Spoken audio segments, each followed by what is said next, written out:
Hello everyone. तो topic देख के आपको पता चल ही गया होगा कि आज हम क्या बनाने वाले हैं।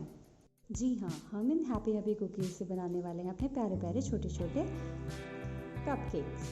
तो उसके लिए मैंने ये मंच लिया हुआ है, ये ऑप्शनल है, आप इसमें चाहें तो ऐड कर सकते हैं, नहीं तो आप स्किप कर सकते हैं। और ये मेलोडी तो मैंने अपने लिए खाने के लिए रखे हुए हैं, उसे आप अवॉइड करें। तो कपकेक्स बनाने के लिए हमने पहले ले लिए हैं ये हैप्पी हैप्पी कुकीज़। उसमें हम थोड़ा सा शुगर ऐड करेंगे।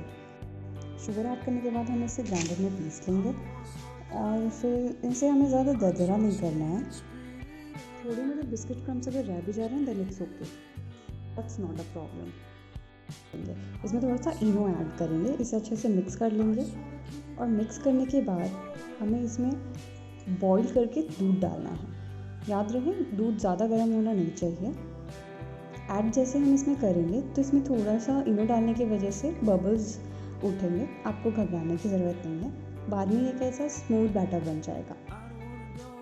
इसकी कंसिस्टेंसी एकदम थिक नहीं होनी चाहिए, एकदम स्मूथ भी नहीं होनी चाहिए, इसको मीडियम स्मूथ रखना है।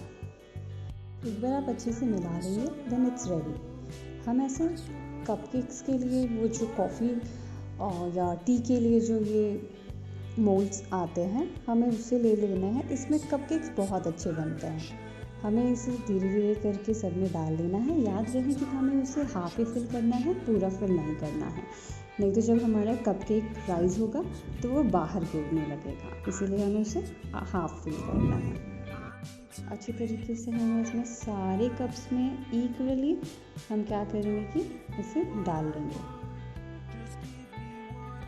मैंने इसकी क्वांटिटी ज़्यादा नहीं रखी थी, आप चाहें तो इसे लार्ज क्वांटिटी में भी बना सकते हैं। अब हम क्या करेंगे कि हम एक नॉन स्टिक पैन लेंगे। याद रहे कि फ्लेम को एकदम धीमा रखना है, हमें इसे धीमे आंच में ही पकाना है। और फिर हमें कपकेक्स को इस पर रख देना है। आप चाहें तो इसमें कोई प्लेट भी रख सकते हैं, याद रहे कि थोड़ा डिस्टेंस में रहेगा, then it will be good. फिर हम इसे कवर करके रख देंगे। अब हमारा जो कपकेक है वो बेक होने के लिए रेडी हो चुका है।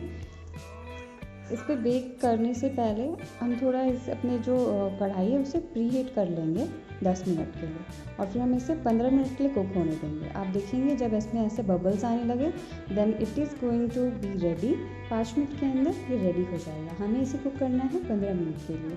15 मिनट के बाद ये रेडी हो जाएगा। देखिएगा जब इसमें थोड़े थोड़े बबल रेडी हो जाएंगे उसके बाद 5 मिनट के बाद पक जाएगा। सो हियर वी गो, हमारा जो कपकेक है वो रेडी हो चुका है। ये बहुत ही स्पंजी बना था, बहुत ही टेस्टी।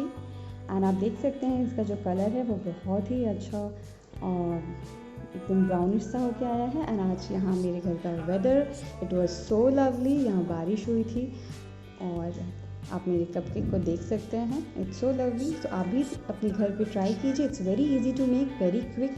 आपको बस बिस्किट्स को क्रश करना है, कुछ चीज़ें ऐड करनी है and you can bake it. आपको अगर ओवन माइक्रोवेव नहीं है भी नो प्रॉब्लम, एंजॉय।